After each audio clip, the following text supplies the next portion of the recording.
Guys, make sure to stay until the end. One common mistake, if you make that mistake, guys, we'll talk about what it is. It can actually cost you thousands of dollars in repairs. Stay with us, we'll explain what it is.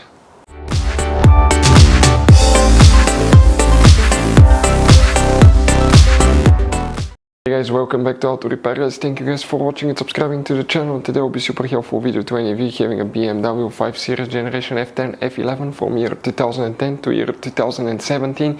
If you need to find where the seatbelt pretensioner fuse is located, that's practically okay. The seatbelt pretensioner is part of the airbag system.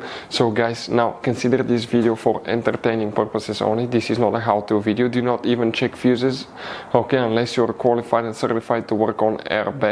So this is not a how-to video, guys, only for entertaining purposes, because if you're not qualified and certified to work on airbags, okay, you can cause them to malfunction, they can kill you or not work correctly when you need them to.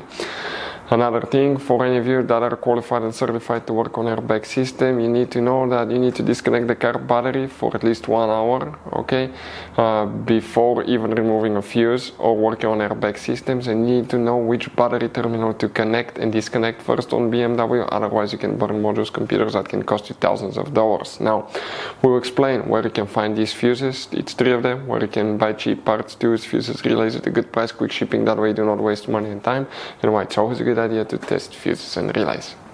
Before we start, let us tell you a little bit about us, guys. Every single car we get here at the garage, we try to make at least 200 to 300 free repair videos, guys. We take them completely apart. We show you how to do almost anything: transmissions, engines, bodywork, codes, fuses.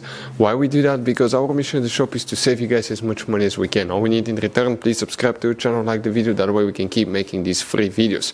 Now, guys, we took pictures of every fuse box in that BMW, okay?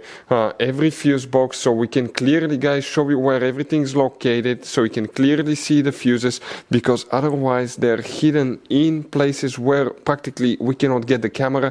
So we're going to show you one by one, okay? We have video about every single fuse, every single relay. So let's say you're in the middle of nowhere, you need to, guys, okay, find where the fuel pump fuse is located. All you have to do, watch our video. It will take you probably, guys, less than 2 minutes, replace that fuse and you're back on the road. Otherwise you'll be stuck in the middle of nowhere, guys. We make those videos for your convenience. Now, we'll make video for every single fuse and every single relay, guys, and we have more than 14,000 free repair videos on our YouTube channel. Check it out, they can save you thousands of dollars in future repairs. Guys, the seatbelt pretensioner fuses, where you can expect to find them, we'll demonstrate on this generation BMW 5 Series right here. Now, 9 out of 10 people, guys, do not know that you have quite many hidden fuse boxes in that BMW. Check out the video on our YouTube channel about fuse box location on BMW F10 F11. Go ahead and open the passenger door. Then you need to open the glove box. On the very back, on the right side, you have one cover. Remove it, and behind it, you'll find a fuse box, okay, with a layout that will look like this one here. Before we continue, let's explain quickly why it's always a good idea to test fuses and relays.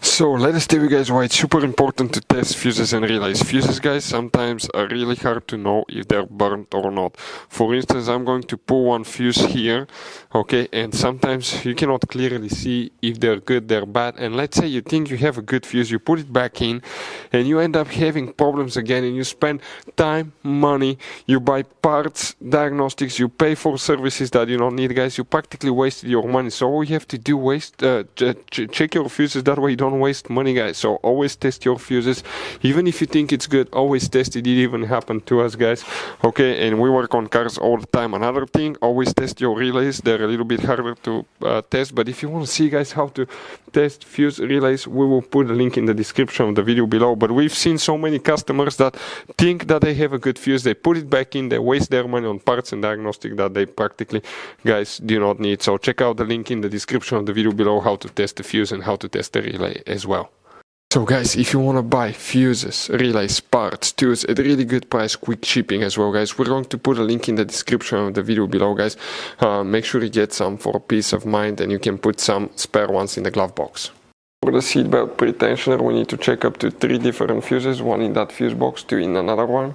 Please, guys, make sure to stay until the end. We want to share one good advice, that way you do not end up being stuck in the middle of nowhere like it happened to us. Around that relay here, that row above the relay, guys, here, that's fuse number 35, 34, 33. that fuse number 33 will need to be checked. Next you need to open the trunk, and in the trunk, see that cover? It's right here, just pull it. Behind it you have a fuse box with a layout like this one. Here guys, we need to check a few more fuses, okay, and you wonder which ones. We're talking about fuse number 198 and 199. These two fuses will need to be checked as well. So you guys have all kinds of different fuses, relays, okay, in that car. So what we recommend, guys, okay, buy some spare fuses, relays, put them in the glove box for a peace of mind. One time we needed a replacement, we couldn't get one, okay, and we were stuck in the middle of nowhere. So always keep some spare fuses and relays in your glove box, guys. That way you don't end up being stuck in the middle of nowhere like it happened to us. Hopefully the video was helpful, guys. Thank you for watching and see you next time.